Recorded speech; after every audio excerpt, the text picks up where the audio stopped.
नमस्कार, आप सभी का स्वागत है यूथ अध्ययन के ऑफिशियल यूट्यूब चैनल पे। साथियों, एक बार फिर से मैं आप सभी के बीच एसपी पटवारी परीक्षा 2026 के लिए जीके का पार्ट 9 लेके आ चुका हूँ। पार्ट 9 का जो पहला क्वेश्चन है कि भरमौर का प्राचीन नाम क्या था। तो अगर बात करें भरमौर के प्राचीन नाम की, तो भरमौर का प्राचीन नाम ब्रह्मपुर था। इस बात को आपने डिटेल से याद रखना है। उसी प्रकार आपका बहुत बार क्वेश्चन पेपर में पूछा जाता है कि बैजनाथ का पुराना नाम क्या था। तो बैजनाथ का पुराना नाम जो है वो किरग्राम था। इस बात को आपने डिटेल से याद रखना है। साथीगण, क्वेश्चन पूछने वाला क्वेश्चन आपसे ये भी पूछ लेता है कि जुब्बल का पुराना नाम क्या था। तो अगर जुब्बल के पुराने नाम की बात करें तो देवरा जो है वो कहाँ का पुराना नाम था। तो जुब्बल का पुराना नाम आपका देवरा था। इस बात को आपने डिटेल से याद रखना है। साथियों, क्वेश्चन पूछने वाला क्वेश्चन आपसे ये भी पूछ लेता है कि बिलासपुर का जो पुराना नाम था वो आपका ब्यासपुर था। इस बात को आपने डिटेल से याद रखना है। साथियों, क्वेश्चन पूछने वाला क्वेश्चन एक बार क्वेश्चन पूछा गया था कि जो जुब्बल है, जुब्बल इसके संस्थापक कौन थे। तो अगर बात करें जुब्बल की, तो जुब्बल के जो संस्थापक थे वो राणा तेगचंद थे। ये भी आपको डिटेल से याद रखना है। साथियों, यहाँ पे बहुत सारे क्वेश्चन पूछे जाते हैं। जैसे कि आपका एक बार क्वेश्चन पूछा गया था कि कुल्लू का पुराना नाम क्या था। तो कुल्लू का पुराना नाम था कुल्लूथ। और कुल्लू रियासत की जो स्थापना है वो किसके द्वारा की गई थी। तो कुल्लू रियासत की स्थापना विहंग मणिपाल के द्वारा की गई थी। उसी प्रकार साथियों, बहुत बार पूछा गया है कि नालागढ़ का पुराना नाम क्या है। तो अगर बात करें नालागढ़ की, तो नालागढ़ का पुराना नाम था हिंडूर। तो हिंडूर जो है वो कहाँ का पुराना नाम था। तो हिंडूर जो है वो नालागढ़ का पुराना नाम था। और एक बार पूछा गया था कि उन्ना का पुराना नाम क्या था। तो उन्ना का पुराना नाम था जसवादून। अगर आप भी एक मिडिल क्लास फैमिली से है और आप भी कर रहे हो एचपी पटवारी की तैयारी, तो जुड़िए हमारे साथ। मात्र और मात्र 499 रुपीज़ मंथ में हम पढ़ाने वाले हैं आपको 5 टीचर। तो अगर आप हमारे बैच के साथ जुड़ना चाहते हैं तो आप 7876145409 आपको मिलने वाली है इस रेंज में लाइव प्लस रिकॉर्डेड क्लासेस। मतलब कि आप कभी भी और किसी भी समय हमारी क्लासेस को रिकॉर्डेड भी देख सकते हैं। साथ में एवरी सैटरडे आपका वीकली टेस्ट रहने वाला है। तो आप हमारे इस नंबर पे जुड़ सकते हैं। बहुत बेहतरीन तैयारी होने वाली है। 20 दिसंबर से ये बैच शुरू होगा, तो आप ज़रूर जुड़िए। सिलेबस भी आपका आ चुका है, तो फिर अब बन जाइए हमारे बैच के साथ लगातार। तो 7876145409 पे आप कांटेक्ट कर लीजिए। अगला क्वेश्चन बहुत इंपॉर्टेंट है कि हिमाचल प्रदेश के किस स्थान को लोकप्रिय रूप से पीच बाउल ऑफ एशिया के नाम से जाना जाता है। तो आपका जो पीच बाउल ऑफ एशिया जो है वो किसको कहा जाता है। तो इसको आड़ू की घाटी में कहूँगा। तो राजगढ़ को जो है वो आड़ू की घाटी या पीच बाउल ऑफ या पीच वैली के नाम से जाना जाता है। इस बात को आपने डिटेल से याद रखना है। साथियों, यहाँ से बहुत सारे क्वेश्चन आपके पटवारी परीक्षा में बनते हैं। जैसे कि आपका क्वेश्चन पूछा जाता है कि अंगूरों की भूमि valley of grapes Himachal Pradesh में किसे कहा जाता है। तो वैली ऑफ ग्रेप्स जो है वो रिब्बा को कहा जाता है। ये रिब्बा कहाँ पर है। तो अगर रिब्बा की बात करें तो रिब्बा आपका सिरमौर जिले में है। इस बात को आपने डिटेल से याद रखना है। मेरे भाई बहनों, क्वेश्चन आपसे यहाँ पे ये भी पूछा जाता है कि हिमाचल प्रदेश में किसे छोटा तिब्बत कहा जाता है। तो लाहौल स्पीति जो है उसको छोटा तिब्बत के नाम से जाना जाता है। मोस्ट इंपॉर्टेंट ये सारे के सारे क्वेश्चन है। एक बार क्वेश्चन पूछने वाले ने क्वेश्चन ये पूछा था कि हिमाचल प्रदेश में किसे मिनी स्विट्जरलैंड के नाम से जाना जाता है। तो मिनी स्विट्जरलैंड के नाम से हिमाचल प्रदेश के खजियार का जो चंबा है, जो चंबा का जो खजियार है, उसी को मिनी स्विट्जरलैंड के नाम से जाना जाता है। साथियों, एक बार क्वेश्चन पूछा गया था कि हिमाचल प्रदेश का जनता किसको कहते हैं। तो हिमाचल प्रदेश का जनता जो है वो ताबो मठ को कहा जाता है। इस बात को आपने डिटेल से याद रखना है। फिर क्वेश्चन पूछने वाले ने क्वेश्चन एक बार पूछा था कि हिमाचल का एलोरा किसे कहते हैं। तो अगर बात करें हिमाचल के एलोरा की, तो हिमाचल का जो एलोरा है वो आपका मसरूर रॉकेट टेम्पल को कहा जाता है। इस बात को आपने याद रखना है। ठीक है, तो इसको क्या क्या कहते हैं। मसरूर रॉकेट जो मंदिर है जो कांगड़ा में है, उनको हिमाचल प्रदेश का एलोरा कहते हैं। एक बार क्वेश्चन पूछने वाले ने क्वेश्चन ये पूछा था कि हिमाचल प्रदेश में किसे मिनी लहासा के नाम से जाना जाता है। तो अगर बात करें मिनी लहासा की, तो मिनी लहासा के नाम से द लिटिल लहासा या छोटा लहासा के नाम से हिमाचल प्रदेश में जो मैक्लोडगंज है, कहाँ पे पड़ता है मैक्लोडगंज, ये धर्मशाला में है। तो मैक्लोडगंज जो आपका धर्मशाला में है, इसी को क्या बोलते हैं। तो इसको जो है वो द लिटिल लहासा के नाम से जाना जाता है। ये जो मैक्लोडगंज है वो आपका धर्मशाला में है, इसी को द लिटिल लहासा।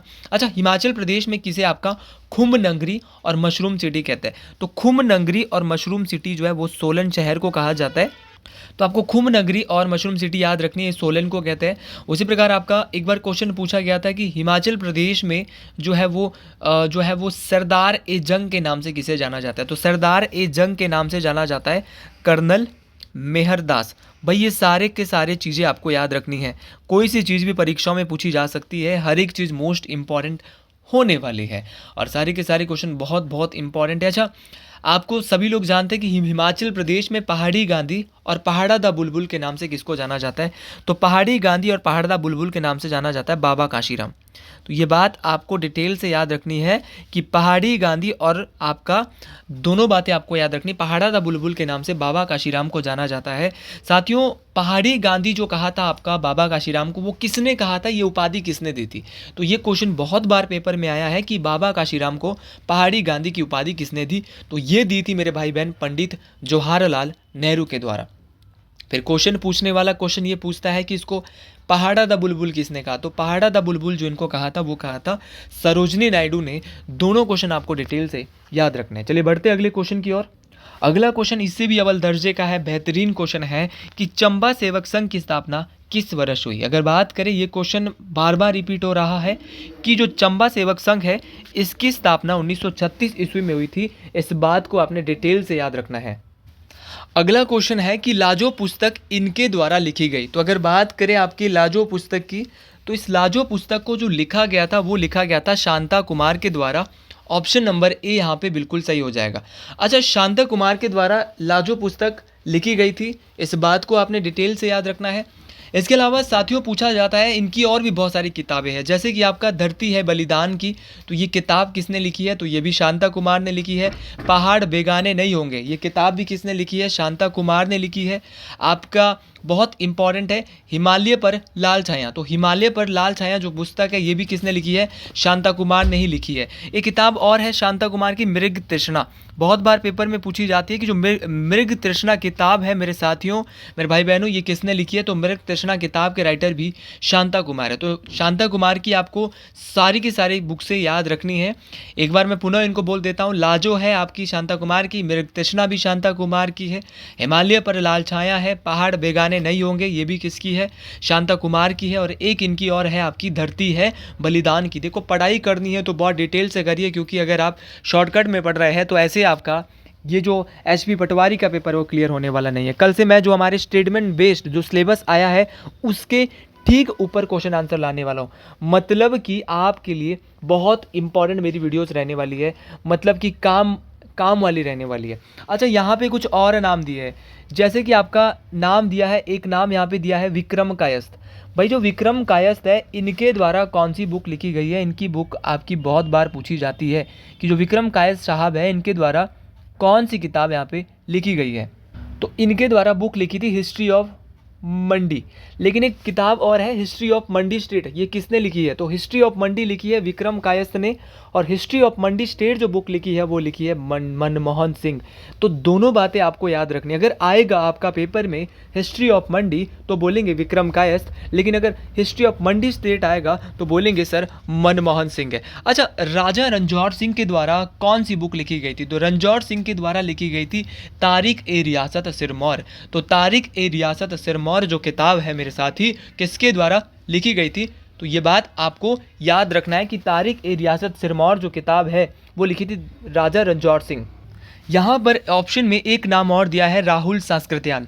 अगर बात करें राहुल सांस्कृत्यायन की तो इनके द्वारा बुक लिखी गई थी आपका किन्नर देश। तो किन्नर देश की कहानी जो किताब है वो लिखी थी आपकी राहुल सांस्कृत्यायन साहब ने। इस बात को आपने डिटेल से मोस्ट इंपॉर्टेंट तरीके से याद रखना है। एक बार क्वेश्चन पूछने वाले ने क्वेश्चन हिमाचल में पूछा था कि जो कुल्लूत देश की कहानी है वो पुस्तक किसके द्वारा लिखी गई है। और ये क्वेश्चन हिमाचल प्रदेश के हर परीक्षा में, हर तीसरी परीक्षा में पूछा जाता है कि कुल्लूत देश की कहानी जो पुस्तक है वो किसके द्वारा लिखी गई है। तो अगर बात करें आपके साथियों कुल्लूत देश की कहानी पुस्तक की तो ये लिखी गई है लालचंद प्रार्थी के द्वारा। और ठीक रात 9 बजे हमारी लाइव क्लास, मैराथन क्लास होती है जहाँ पे मैं आपके लिए जीके पढ़ाता हूँ। तो सभी के लिए वो जीके मोस्ट इंपॉर्टेंट रहने वाला है, इसीलिए आप इनको ज़्यादा से ज़्यादा देखते रहे। उसी प्रकार आपका एक बार क्वेश्चन पूछा गया था कि हिमाचल प्रदेश की वो कौन सी पुस्तक है जो आपके किसने लिखी थी, राम राहुल ने। तो राम राहुल के द्वारा एक बुक लिखी गई थी हिमालयन बॉर्डरलैंड। तो हिमालयन बॉर्डरलैंड जो किताब है वो लिखी थी आपके राम राहुल ने। लेकिन साथियों आपको एक नाम और याद रखना है, हिमालयाज अवार्ड ऑफ लाइट। तो हिमालयाज अवार्ड ऑफ लाइट जो पुस्तक है वो लिखी थी निकोलस रोरिक। तो ये भी आपको ज़रूर याद रखना है, ये भी मोस्ट इम्पॉर्टेंट है, परीक्षाओं में पूछा जाता है। चलिए भाई अगले क्वेश्चन की ओर बढ़ते हैं कि निम्न में से किसे वॉइस रीगल लॉज के नाम से जाना जाता है। तो अगर बात करें वॉइस रीगल लॉज की, तो हिमाचल में किसे वॉइस रीगल लॉज के नाम से जाना जाता है। तो आपका जो भारत का जो एडवांस स्टडी है, Indian institute of advance study है, उसे किस नाम से जाना जाता है, वॉइस रीगल लॉज के नाम से पहले जाना जाता था, लेकिन अब जो जाना जाता है वो आपका, इसको बोलते हैं Indian institute of advance studies, इसको कहा जाता है। ऑप्शन नंबर सी यहाँ पे बिल्कुल सही हो जाएगा। एक बार क्वेश्चन पूछा गया था कि जो ये एडवांस स्टडी है वो कहाँ पर है। तो अगर बात करें आपका एडवांस स्टडी की, तो ये हिमाचल प्रदेश के शिमला ज़िले में स्थित है, इस बात को आपने डिटेल से याद रखना है। और अगर बात करें एडवांस स्टडी की, ये शिमला की भी कहाँ पर है, तो शिमला की समर हिल में स्थित है, इस बात को आपने डिटेल से याद रखना है। भाई ये इसका जो डिज़ाइन है वो किसके द्वारा तैयार किया गया था। तो इसका डिज़ाइन जो है, जो एडवांस स्टडी है आपका वॉइस रीगल लॉज है, इसका जो डिज़ाइन है वो हेनरी इरविन के द्वारा तैयार किया गया था। ये मोस्ट इम्पॉर्टेंट है, ये परीक्षाओं में पूछा जाता है। अगला क्वेश्चन है कि कशांग 2 पनबिजली परियोजना हिमाचल प्रदेश के किस नदी पर बनाई गई है। तो अगर बात करें आपके कशांग जल विद्युत परियोजना की, तो ये हिमाचल प्रदेश के किस नदी पर बनाई गई है, मोस्ट इम्पॉर्टेंट है। अगर बात करें कशांग की, तो कशांग को जो है वो हिमाचल प्रदेश में सतलुज नदी के ऊपर बनाया गया है, इस बात को आपने डिटेल से याद रखना है। अब क्वेश्चन पूछने वाला क्वेश्चन आपसे पूछेगा कि सतलुज नदी पर महत्वपूर्ण परियोजनाएं जो कि आपको पता है।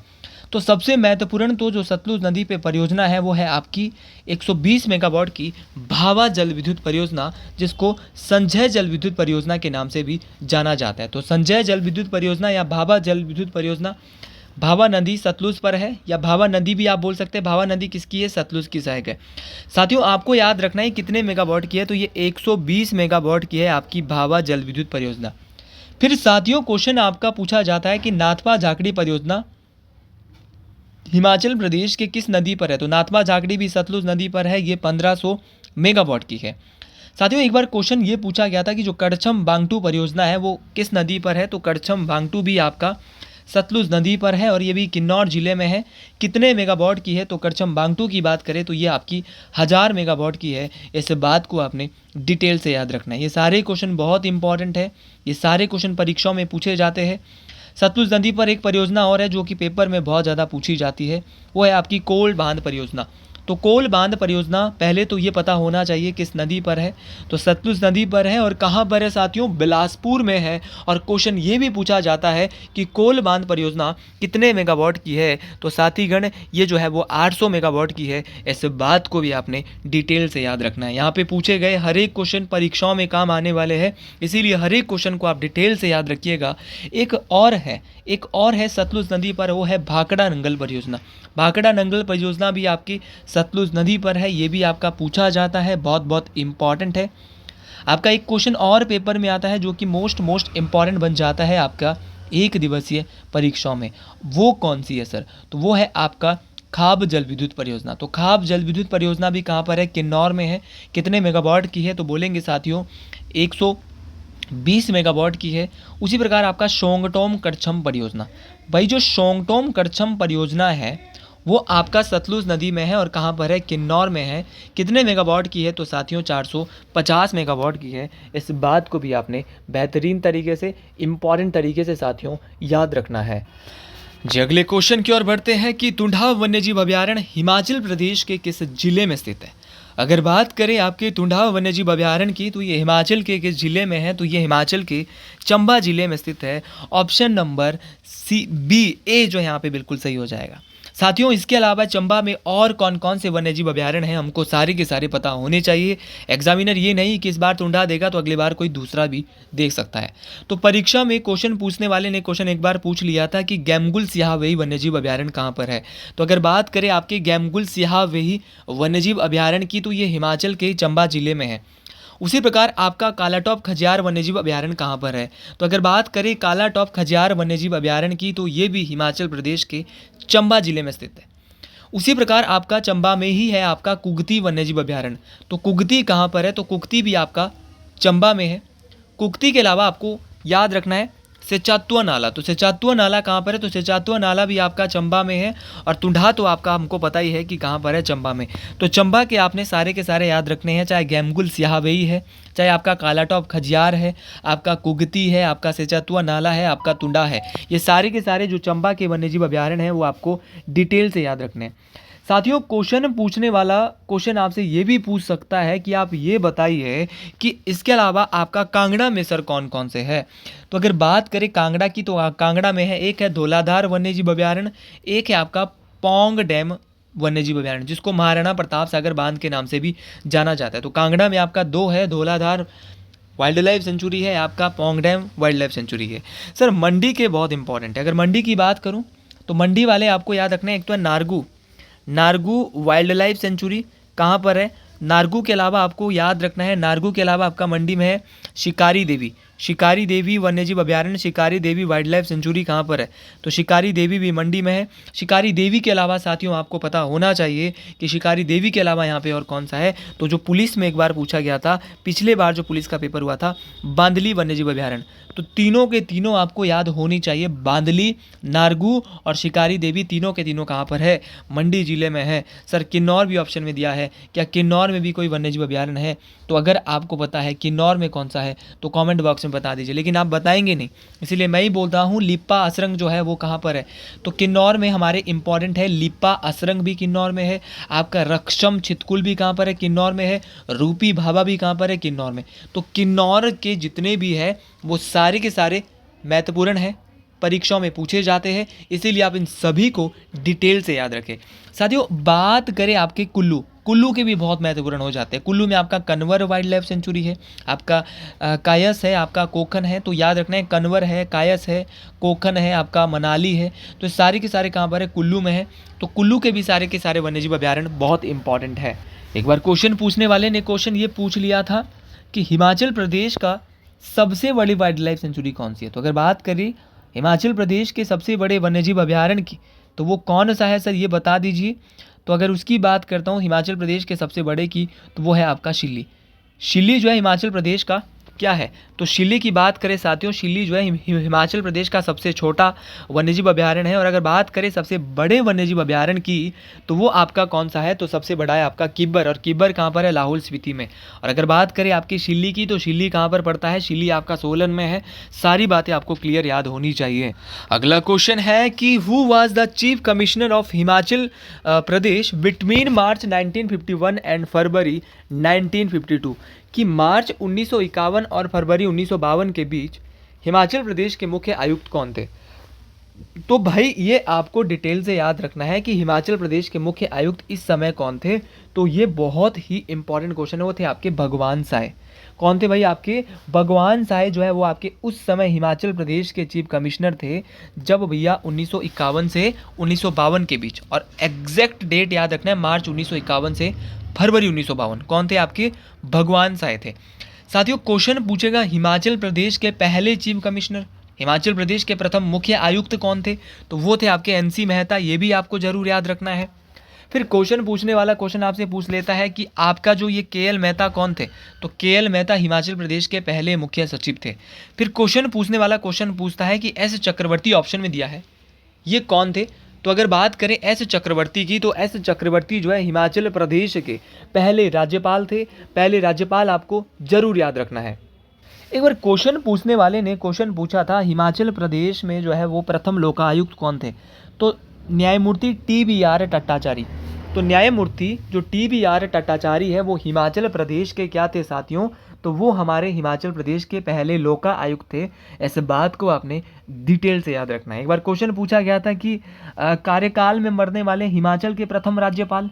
ऐसा क्वेश्चन भी आ सकता है कि जो कार्यकाल के दौरान, देखो S चक्रवर्ती सबको आता है कि हिमाचल के पहले राज्यपाल है, लेकिन हिमाचल के उन राज्यपाल का नाम बताओ जिनकी कार्यकाल के दौरान मृत्यु हो गई थी। तो उनका नाम था S चक्रवर्ती। साथियों, इस बात को आपने बेहतरीन तरीके से डिटेल से याद रखना है। फिर क्वेश्चन पूछा जाता है हिमाचल प्रदेश की विधानसभा के पहले अध्यक्ष कौन थे, तो उनका नाम था पंडित जयवंत राम। इस बात को मेरे भाई बहन आपने डिटेल से याद रखना। देखिए यहाँ पे पूछे जाने वाले सारे के सारे क्वेश्चन मोस्ट इंपॉर्टेंट है, एक एक क्वेश्चन आपका नंबर बनाने वाला है, इसीलिए आप इन क्वेश्चन को डिटेल से याद रखें भाई। अगले क्वेश्चन की ओर बढ़ते हैं। हिमाचल प्रदेश लोक सेवा आयोग का जो गठन है वो कब किया गया? तो हिमाचल प्रदेश लोक सेवा आयोग का जो गठन है वो 1971 में किया गया था।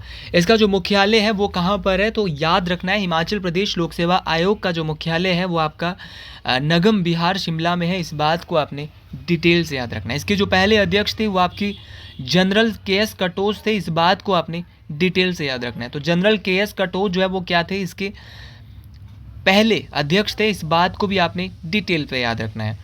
अच्छा, एक क्वेश्चन बहुत इंपॉर्टेंट पूछा गया है कि जो आपकी ऐसे कौन से हिमाचल प्रदेश लोकसभा के ऐसे कौन से अध्यक्ष थे जो कि सबसे कम समय के लिए रहे, तो उनका नाम था कुमारी बिमला, और ये एकमात्र महिला अध्यक्ष भी थी कि इसकी आपकी लोकसभा अध्यक्ष की, ठीक है, हिमाचल प्रदेश लोकसभा अध्यक्ष की, ठीक है। ये बात आपको डिटेल से याद रखना है लोकसभा आयोग की।